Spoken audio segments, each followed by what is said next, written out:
Boa noite, igreja, graça e paz. Vamos à palavra do Senhor? Quero convidar os irmãos a abrirem então suas Bíblias na carta de Paulo aos Romanos, capítulo 3.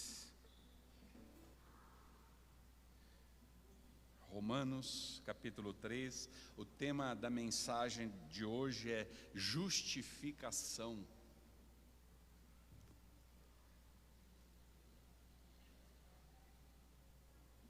Romanos 3, nós vamos ler do versículo 21 ao 31. Amém? Diz assim a palavra do Senhor: entretanto, acho que algumas versões está aí, mas, não é? Entretanto, nesses últimos tempos se manifestou uma justiça proveniente de Deus, independente da lei, mas da qual testemunham a lei e os profetas.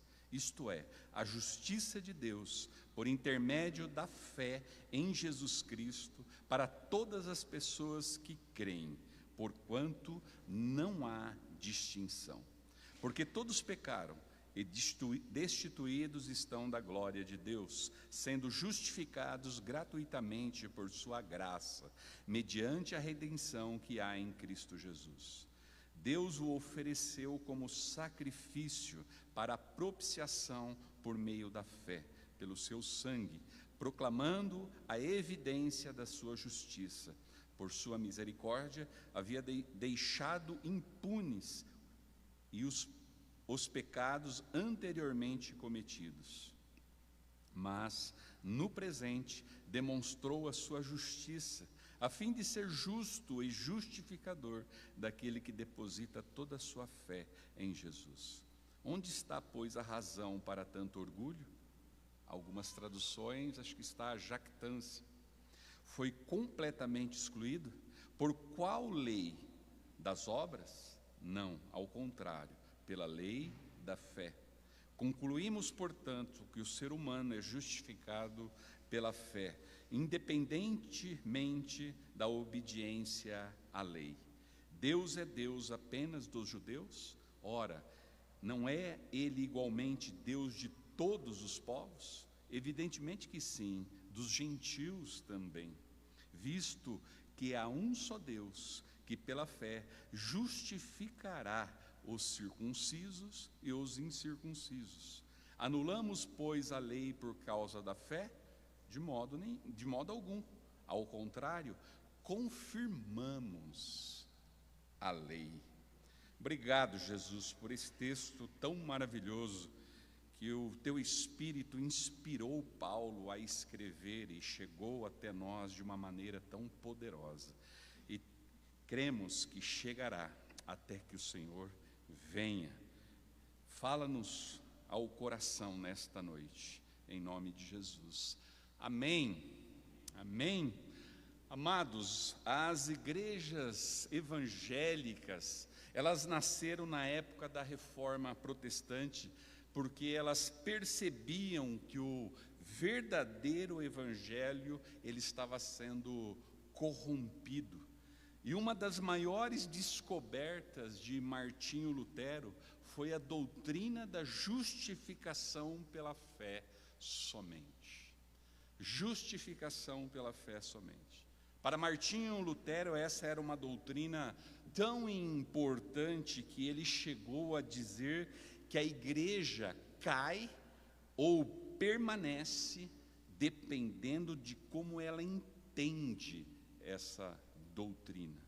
A ênfase de Lutero nessa verdade se deu por causa da sua experiência pessoal. Ele teve uma experiência profunda e pessoal com o Senhor. No final da vida dele, ele narra num dos seus escritos o que aconteceu com ele quando ele ainda era um jovem monge. Ele era um homem dedicado à vida religiosa e mesmo assim a expressão justiça de Deus que aparece várias vezes nesse texto que nós lemos, aterrorizava a alma de Lutero. Todas as vezes que ele tentava satisfazer a Deus através de orações, de jejuns, de vigílias, de boas obras, ele nunca conseguia ter a sua alma aquietada, porque ele sempre se julgava abaixo do padrão de santidade do Senhor. E isso o incomodou tanto, o incomodava tanto quando ele era ainda um jovem monge, ainda antes dessa descoberta tão maravilhosa que o levou a iniciar a reforma, porque ele se confessava constantemente para o seu mentor, até aqueles pecadinhos, né? Nós classificamos assim, né? Até aqueles pecadinhos menores. E Lutero diz uma coisa para a gente que nós nunca saberíamos se ele não tivesse deixado, se ele não confessasse. Ele diz que naquela época ele nutria uma fúria velada contra o Deus que pune pecadores. Ao invés dele admirar o Senhor, admirar Deus, ele ficava furioso com Deus. E isso tudo terminou do dia que ele descobriu que a expressão justiça de Deus em Romanos não era castigo de Deus, mas era a provisão de Deus da nossa redenção. Isto é, a justiça que Deus dá para que nós sejamos salvos. É uma justiça que Ele nos concede, Ele nos dá para que nós sejamos salvos. Uma justiça onde você não faz nada, mas Deus bondosamente concede a você por causa da sua misericórdia. E nesse momento ele encontra tanto alívio, então ele nasce de novo em Cristo Jesus, a ponto de fazer isso a sua bandeira. A sua bandeira. Lutero finalmente entendeu por que Paulo, em Romanos 1,16, diz que não me envergonho do Evangelho de Cristo. Não me envergonho deste Evangelho. Agora, por que Lutero, nessa época, nutria essa fúria velada de Deus? Porque mesmo sendo religioso, ele se sentia completamente vendido. E eu penso que podemos deduzir pelo menos 3 coisas aqui dessa fúria. Que Lutero se julgava uma pessoa muito esforçada espiritualmente para não sentir-se em paz. Ele tinha um conceito exaltado de si mesmo. Ele achava que era justo ele sentir paz. Segundo, Lutero era muito esforçado do que a maioria dos religiosos, inclusive dos próprios monges que estavam com ele ali. Ele se via superior a todos os demais. E todo este esforço espiritual fazia com que ele não admirasse Deus, mas nutria esta fúria num Deus que pune. Então, apesar de todo o seu esforço, como é que Deus faz isso? Então, Lutero tinha esta visão exaltada de si, essa visão superior aos demais e essa visão confusa de Deus, muito confusa. E isto tem sido um problema recorrente ao longo da história da humanidade. Saulo de Tarso, o Paulo, que Jesus o encontrou, que escreveu este texto que nós lemos, eu creio que ele pensava tudo isso. Saulo de Tarso tinha uma visão exagerada de si. Ele confiava na carne. E ele disse: se for para brincar de mérito, eu ganho de todos vocês. Você é hebreu? Eu sou o hebreu. Circuncidado ao 8º dia de vida, filho da descendência de Israel, da tribo de Benjamim, quanto à lei, fariseu, quanto ao zelo, persegui a igreja. Eu sou alguém, quanto à justiça que há na lei, eu sou irrepreensível. Saulo de Tarso. E aí não tem como brincar realmente com ele.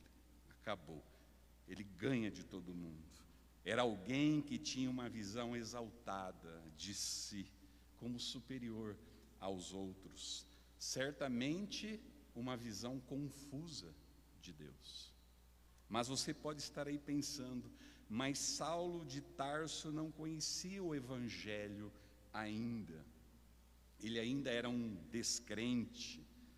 Verdade. Mas eu não creio que só descrentes caem nesses erros. Jó era um homem admirável, temente ao Senhor, que caiu em erros semelhantes. Jó tinha uma visão exaltada de si mesmo, para estar sofrendo do jeito que ele estava sofrendo. Porque o incômodo de Jó ao longo da história, quando a gente vai lendo, é porque ele acha que não é justo ele estar sofrendo tudo que ele está sofrendo. Não é que ele não via pecado nenhum em si, mas parecia mais do que era devido. Ele tinha uma visão exaltada de si e uma visão confusa de Deus. Certamente ele julgava mais justo do que os seus sofrimentos. Conhece gente assim? Conhece pessoas, irmãos assim? Amados, justificação pela fé não é algo só para descrente aprender, é para crente em Jesus também. Ela é proveitosa. E todos nós precisamos reconfigurar a nossa maneira de olhar para a vida cristã. Tanto descrentes precisam ouvi-la urgentemente, quanto crentes precisam ouvi-la constantemente. Então eu quero que você entenda o contexto da passagem que nós lemos aqui. Como é que Paulo expõe esta mensagem, esta doutrina? Uma mensagem que desafia o senso comum, as crenças amplamente aceitas pelo público, que nós somos justificados pela fé, independente de obras. Independente de obras. Que Paulo precisou gastar 3 capítulos de Romanos, o 1, o 2 e o 3, para acabar com todo mundo, para dizer, não tem um que se salva, não tem um que se salva, nem gentil, nem judeu, não passam no crivo de Deus, ninguém. Ah, mas fulano é uma pessoa boa. Não passa. Não passa no crivo de Deus. Eu citei um exemplo de manhã e vou citar de novo. É mais ou menos assim. O crivo da minha esposa, a respeito de roupa de cama. Arrumada, limpa, cheirosa. Se tiver uma manchinha, uma dobrinha fora do lugar, não passa, não adianta. O nosso Deus é assim. Ele não tolera uma manchinha sequer, nenhuma manchinha. não importa quão decente você é como cidadão. E talvez você que ouviu ou ouve pouco do Evangelho, tenha a impressão de que você é uma pessoa digna, padrão, uma boa pessoa, uma pessoa esforçada espiritualmente falando. Eu quero te dizer que você não passa no crivo de Deus. Você não passa. Você reprovou. Você reprovou. Você já está fora do padrão exigido de Deus. No crivo de Deus, nenhum de nós passamos. Então não adianta dizer: eu sou uma pessoa do bem, eu sou um cidadão de bem. Todos estão debaixo da ira de Deus. Todos nós estamos debaixo da ira de Deus. E como ninguém, porque ninguém cumpre a lei de Deus. Todos nós somos transgressores da lei. Paulo então resolve explicar como que é que então Deus nos salva. Como que é que Deus salva a gente? Então é aí que entra a doutrina da justificação pela fé. Vamos olhar ali os versículos, no mesmo capítulo 3, versículos 19 e 20. 19 e 20. Ora, sabemos que tudo o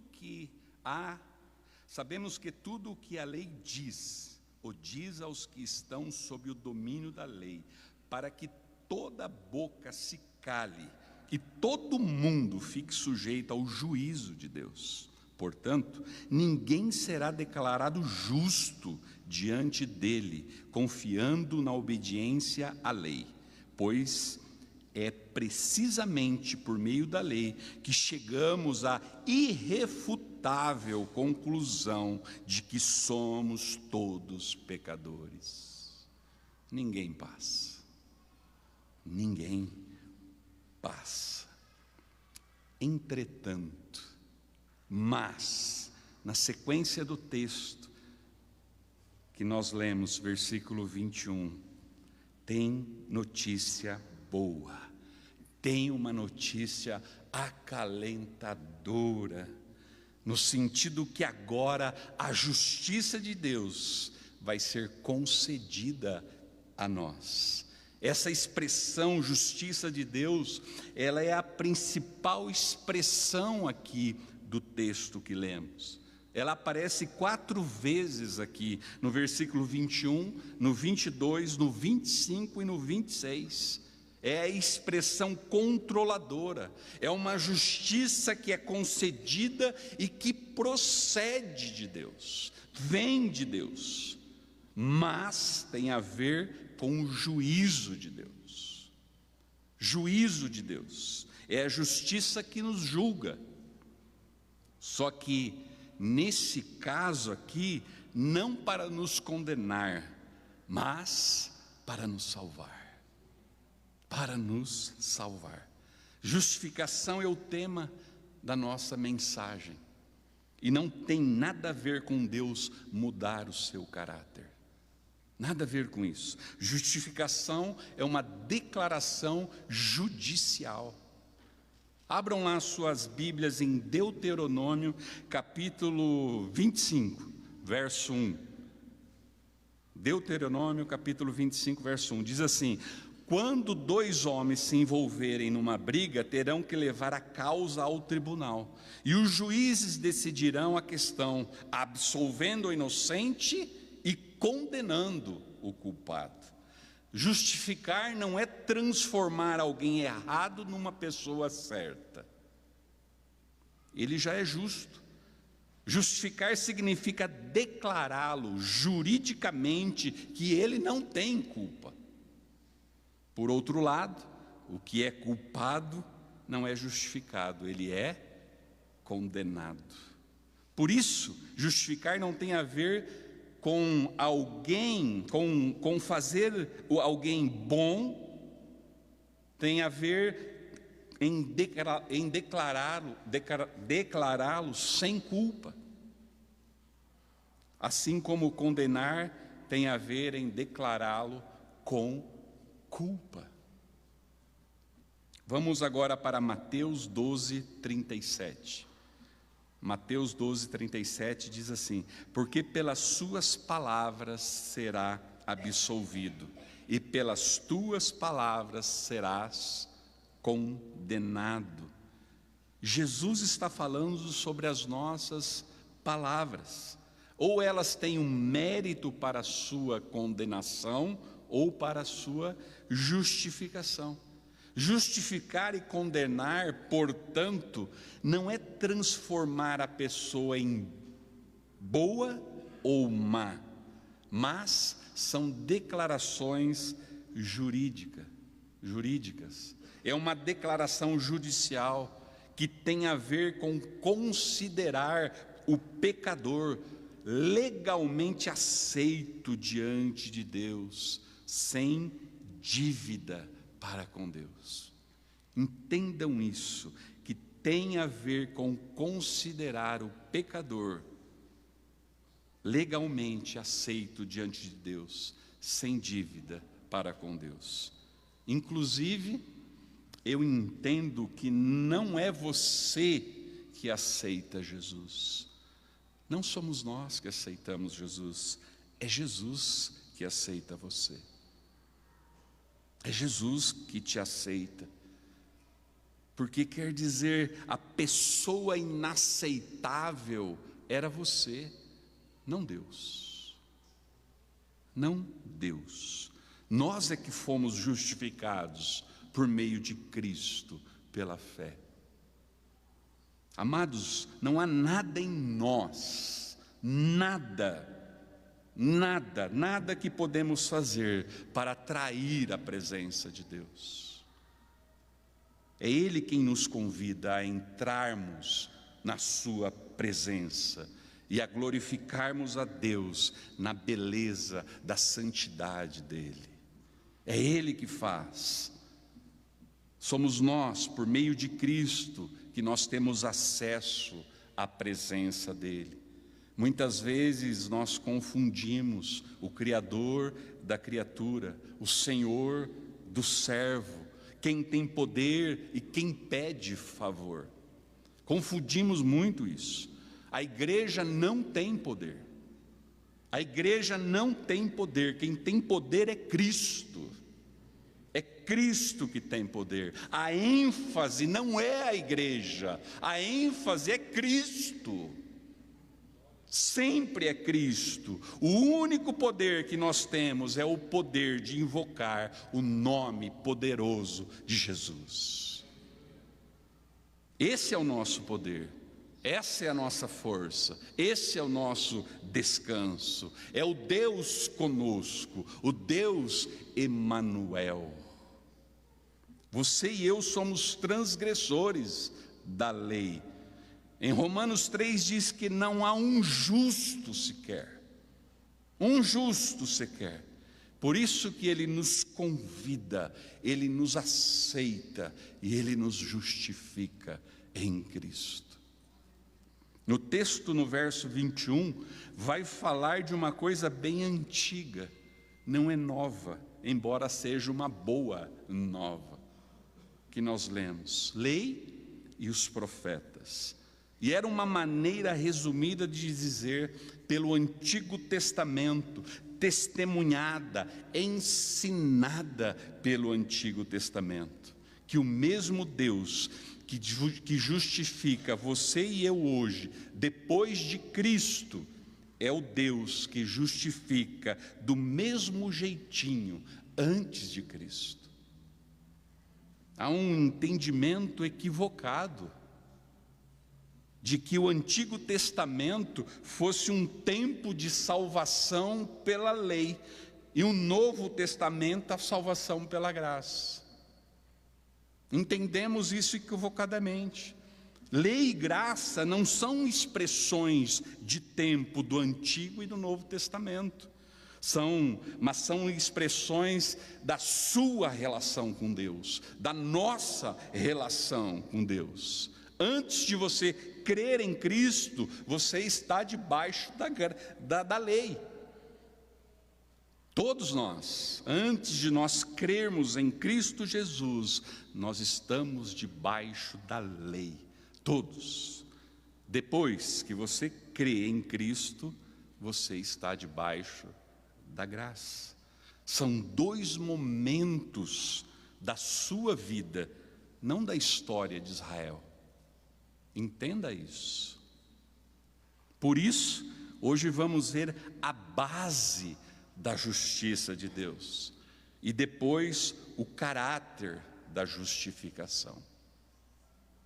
Nos versículos 24 e 25, Paulo usa duas palavras-chave aqui nesses versículos, e eu quero destacá-la: redenção e propiciação. Redenção e propiciação são palavras que ilustram a obra de Cristo por nós. A obra de Cristo é a base da declaração jurídica que a gente chama de justificação. A obra dele é o fundamento. A obra de Jesus é o fundamento, é a base da declaração divina que você foi justificado, que nós somos justificados. Então nós podemos até dizer que nós somos justificados por obra. Todos nós fomos justificados por obra, não nós, dele, obra dele, obra dele. Nós somos justificados por causa da obra de Jesus Cristo. A ideia aqui de redenção e propiciação são duas formas diferentes de descrever o que Jesus faz por nós. E é maravilhoso ver a maneira como as escrituras, a escritura ela é criativa, ela traz diferentes analogias. Redenção é uma analogia, querido, comercial. A gente perdeu de vista essa origem da palavra, a gente perde de vista, porque hoje redenção virou uma palavra religiosa. Nós até identificamos irmãos nas ruas, quando fala a respeito de redenção, você já fala, é crente esse. Mas não. Na época de Paulo, ela era uma palavra comercial, tem a ver com pagamento de preço. Pagamento de preço para libertar alguém que era escravo. É uma palavra que tem a ver com libertação de dívida, tem a ver com dinheiro, redimir, era pagar o preço, era você libertar alguém mediante a um pagamento. E aqui ele traz também, ele usa essa palavra propiciação, e que esta sim, é uma outra analogia, e essa sim é religiosa. Tem a ver com a arca, a tampa da arca, lembram? Chamada de propiciatório. A tampa da arca simbolizava a cobertura de Deus, a cobertura que Deus dava para o seu povo, para que o seu povo não fosse julgado com base na justiça condenatória de Deus. A ideia de cobertura significa que a gente é protegido, como outras analogias que nós vemos na Escritura. Deus é o meu castelo, Deus é o meu refúgio, Deus é minha força, é porque Ele cobre a gente. Nós temos cobertura do Senhor, então o juízo de Deus não vem sobre mim, porque eu tenho cobertura, é a propiciação, Então, o fato da obra de Jesus ser descrita aqui como nossa redenção e a nossa propiciação, significa que Deus se torna favorável para nós.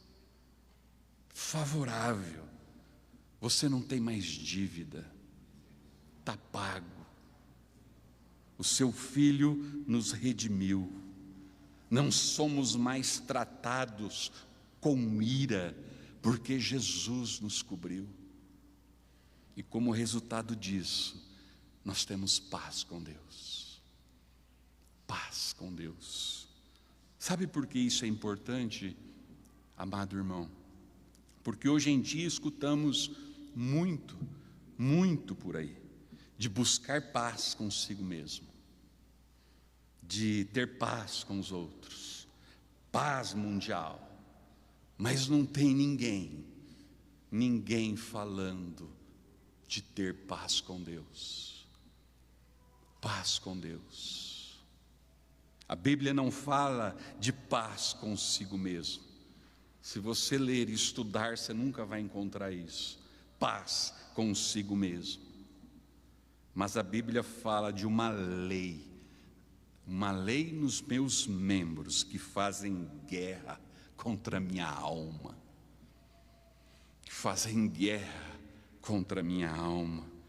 e fala para você mortificar os feitos do teu corpo, os teus desejos, as tuas vontades. O dia que você vier aqui, amado irmão, buscando paz consigo mesmo, eu espero que você não encontre. Eu espero que você não encontre.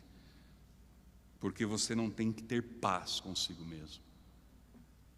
Se tem alguém com quem você tem que fazer guerra, é com você mesmo. É com você mesmo. É você e você que tem que sair na mão. Como Paulo disse, esmurro o meu próprio corpo. Esmurro o meu próprio corpo. Agora com os outros, você tem que ter paz. Mas principalmente com Deus. Paz com Deus. Porque essa é a principal razão pela qual nós fomos justificados. Não tem a ver com paz de espírito, não tem a ver com paz consigo mesmo, tem a ver com estar reconciliado com o Deus vivo, com o Deus verdadeiro. Estar reconciliado com Deus é o que nos dá base, é o que nos dá fundamento para uma relação tranquila e de paz. Só com Ele. É por isso que nós temos a ousadia de ter uma semana difícil, uma semana que nós tivemos, e de entrar na presença do Santo Deus, e estar aqui hoje também, e compartilhar da mesa, da ceia do Senhor, com irmãos, nesta comunhão. Esta é a santidade de Deus operando e agindo em nós. Paz com Ele, uns com os outros. Isso é importante, isso é relevante. E isto só acontece, meu amado, só acontece se o Espírito Santo testificar em nós. Só se o Espírito de Deus testificar em nossos corações. E a obra de Jesus nos faz olhar também para este caráter dessa declaração. Qual é o caráter da justiça de Deus que nos salva, então? Primeiro, essa justiça de Deus não é nossa, no sentido de estar dentro de nós. Ela não é algo que está sendo trabalhada por dentro de nós.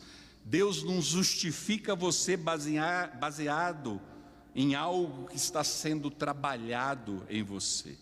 É uma justiça que você recebeu Você recebeu, não porque você não cumpre a lei, mas é uma justiça que é apropriada pela fé.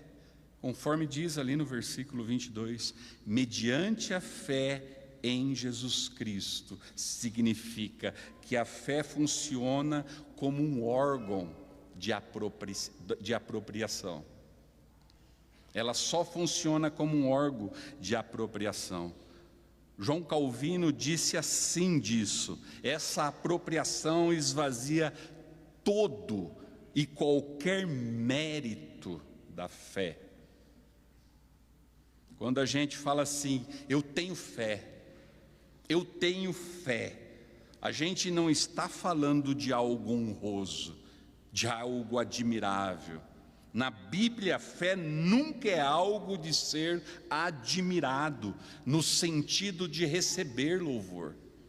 Não é, porque fé é o reconhecimento da nossa falência. Fé é chegar diante de Deus e dizer: Senhor, eu não tenho nada, eu preciso do Senhor, eu preciso de Ti, Senhor. Calvino dizia que a fé funciona como a boca que se apropria do pão, como a boca que se apropria do pão. Quer dizer, o que te alimenta não é a boca, é o pão. A boca é apenas um órgão que Deus deu ao seu organismo para que você possa se apropriar desse pão, para que você possa se nutrir deste pão. Prova que não é a boca que recebe honra é quando você vai à casa de um irmão e come uma refeição muito bem preparada para você, com muito amor, com muito carinho, e você diz assim: irmão, que espetáculo de boca eu tenho. É assim que você faz? A honra nunca é da boca, é sempre do alimento que saciou, que alimentou você. É o que te alimenta, é a comida, é o pão que é digno de honra. Então, quando fala que é uma justiça mediante a fé é simplesmente aquilo que Deus dá para a gente se apropriar. E isso não merece aplausos, isso não é digno de honra. Para reforçar isso, o texto no verso 24 fala: sendo justificados gratuitamente por sua graça. A ideia de que essa justificação ela é de graça, você não tem que fazer nada. Fé é preço zero, espiritualmente falando, mérito zero. Sabe por que é importante a gente lembrar disso? Porque tem muita gente por aí que parece exaltar mais o ato de fé do que propriamente aquilo que a fé crê. A gente escuta muito por aí, ou nós falamos disso muito. Eu tenho muita fé que esse Brasil vai dar certo, nós vamos conquistar o mundo. No fundo, ela está querendo mostrar que ela tem uma confiança admirável, que ela é uma pessoa espiritual, de fé. Mas aí a Escritura não louva o ato de crer, ela louva aquilo que você crê. Mais vale pouca fé no Deus verdadeiro do que muita fé em falsidades. Em quem você crê que conta. É o Deus em quem nós cremos, que nos garante redenção. Irmãos, isso é tão precioso, isso é tão importante importante. Não é uma fé que vem de nós, mas é dom de Deus. É Ele que nos dá, é Ele que nos concede. É uma fé que vem de Deus e não é por intermédio de obras, para que ninguém se glorie. Imagina se Deus nos tratasse segundo a justiça que existe dentro de nós. Você já pensou se Deus dissesse assim: vamos ver quanto tem de justiça nesse seu coraçãozinho aí, para ver se você entra, se você passa. Então, Ele não me julga segundo o quanto que há de justiça em nós. Ele não te julga segundo o quanto que há de justiça em você. Ele julga você segundo a justiça que Ele dá para você,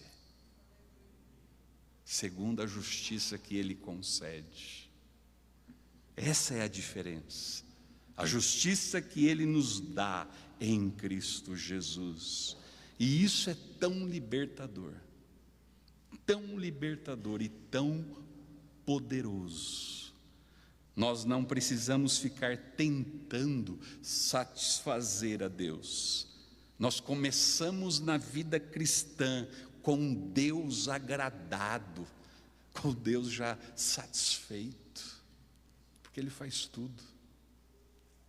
Não precisamos fazer as coisas para Deus dizer: muito bem, bom menino, muito bem, eu estou satisfeito com você. Você vai ganhar uma estrelinha, você vai ganhar um pontinho. É nisso que tantos pais tropeçam e erram com seus filhos. Ele já te olha, amado, com olhos de favor, com olhos favoráveis. É isso que é graça. É isso que é graça. Ele já olha favoravelmente para nós. E nós vivemos em prol de santidade, não para que eu seja aceito, não para que eu seja aceitável diante de Deus, mas porque o meu desejo é ser parecido com Ele. Isso muda tudo. Aceitável eu já sou, aceitável você já é. O Senhor já te olhou com olhos de favor. Aceitável nós já somos. O que nós queremos é ser igual a Jesus, igual ao Senhor. Percebe como isso é libertador? Como isso liberta? Porque é terrível a gente viver num legalismo que passa a agir como se Deus tratasse a gente segundo o nosso desempenho, segundo o quanto que eu tenho que orar, segundo o quanto que eu tenho que jejuar. E isso muitas vezes acontece com gente crente. E passamos uma relação assim para os nossos filhos. Tem que se tornar aceitável. Porque não poucas vezes a gente tem a impressão de que estamos sofrendo alguma coisa. E você começa a perguntar: estou fazendo alguma coisa errada? Quando as coisas parecem que estão dando não muito certo. Estou fazendo alguma coisa errada? Estou fazendo besteira? Senhor, o que eu fiz? O que eu não estou cumprindo? Porque a gente associa o tratamento que nós recebemos como sermos aceitos diante de Deus ou não. Como se o tratamento de Deus para conosco fosse baseado no nosso desempenho. É contraintuitivo pensar que Deus trata você já como aceitável. Nem todas as coisas ruins, amado irmão, que estão acontecendo com você é por causa do seu pecado. Nem todas as coisas é por causa do seu pecado. Nós ainda estamos no mundo quebrado, enfumaçado. Lembre-se disso. Guarde isso. Segundo, está nos versos do 22, 23 e 24, segundo o caráter dessa justificação. Ela é justiça para todos, para todas as pessoas que creem, porque não há distinção. Todos pecaram, quer dizer, todos são necessitados e carecem da glória de Deus. Todos precisam da graça redentora em Cristo Jesus. Então ele precisa superar barreiras étnicas, econômicas, políticas, sociais. Ela não tem a ver com um grupo ou outro grupo. E a disponibilidade de Jesus em alcançar todos surpreende, sempre surpreende. Surpreendeu os seus contemporâneos. Lembram da parábola do fariseu e do publicano? Imagine você viver num país. Imagine você viver num país em que a figura admirada é um fariseu e a figura odiada é o publicano. E Jesus conta uma história que no final, quem sai justificado? O publicano, o odiado, o publicano. A mesma coisa quando Jesus contou a história em que o herói, aquele que salvava a pessoa surrada à beira do caminho, o samaritano. Tanta gente boa, mas Jesus coloca o samaritano como o herói da história dele. Quando ele também salvou a mulher adúltera, que ungiu seus pés. Percebe como ela é para todos e surpreende? Ninguém imaginaria uma justiça disponível para os improváveis. Para os improváveis. Precisamos lembrar disso, porque na verdade essa é a nossa história. Essa é a nossa história. Nós somos um ajuntamento de gente complexa. Sempre foi assim. Sempre foi assim. Lembram no começo da história da igreja? Lembram da igreja de Filipos? A carta de Paulo aos Filipenses, ela é uma carta muito carinhosa. Paulo tem uma afinidade com eles, com aquela igreja lá. Mas como que essa igreja começou? Vocês lembram? Está lá registrado em Atos capítulo 16. Ela começou com 3 pessoas. 3 pessoas. Começou com uma mulher rica, porque não aparece nada do marido dela. Então ela era viúva ou ela era a que mandava em casa. Uma jovem que era possessa, adivinhava pelo poder de Satanás, e um carcereiro suicida. Assim que começou a igreja. Então imagine começar uma igreja com uma mandona rica, uma ex-cartomante e um suicida. Não é um time muito bom para começar. Mas começou assim. Porque é uma justiça para todos.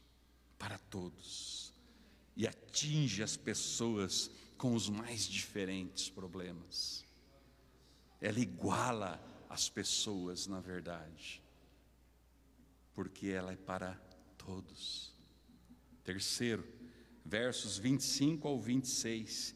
O terceiro aspecto do caráter é uma justiça que honra ao Senhor, honra a Deus.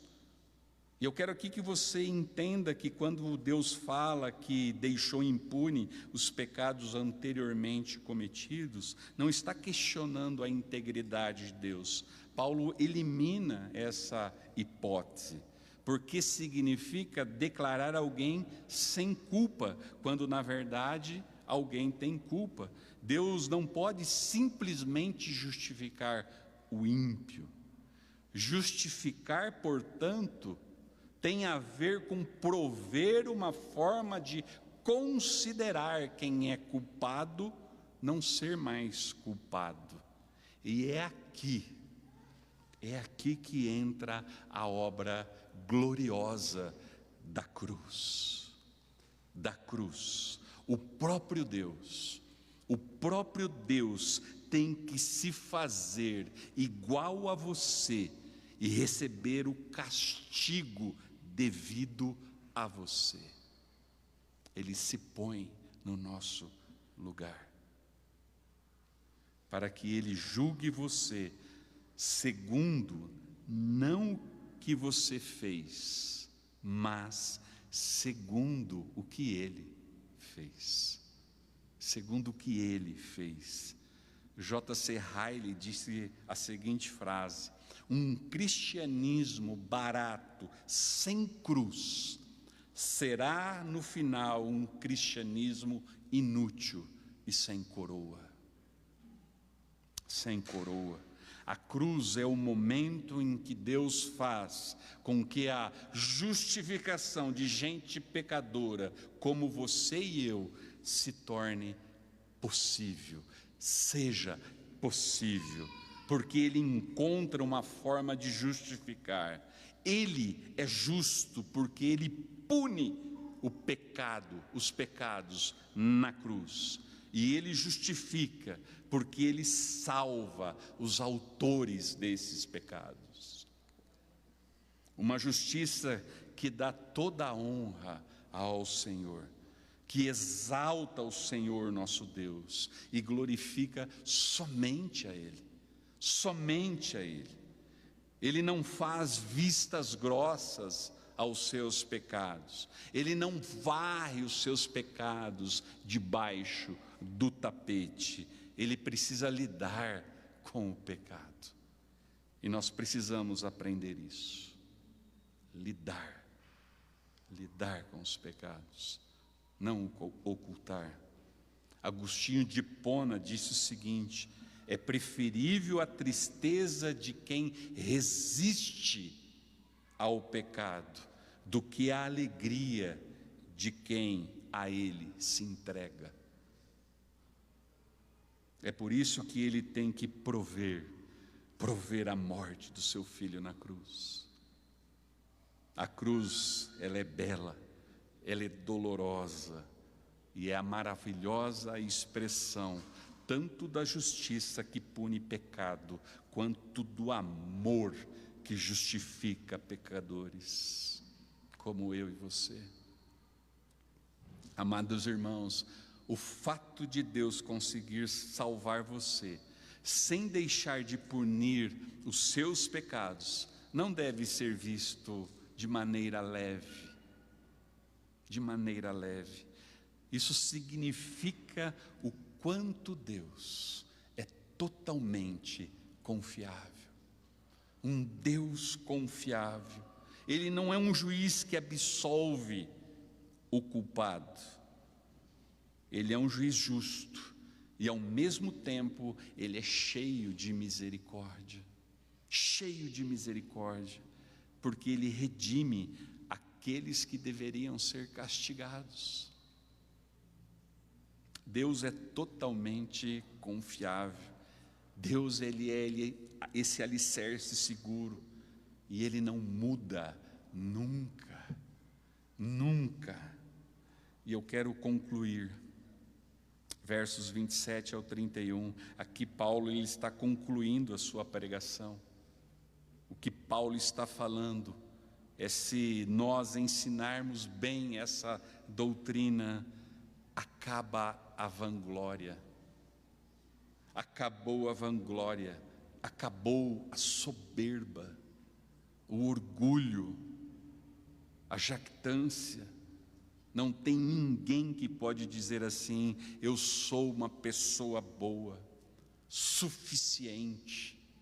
Não é, porque não é pelas suas mãos, não é por aquilo que você faz. Então a jactância ela vai embora, o balão inflado do orgulho, ele é esvaziado, totalmente esvaziado. E a conclusão de Paulo aqui é que essa doutrina da justiça, ela muda o nosso conceito de nós mesmos, muda totalmente, assim como aconteceu com Lutero. Quando o homem é despido de todo mérito, ele é colocado em pé de igualdade com todo ser humano.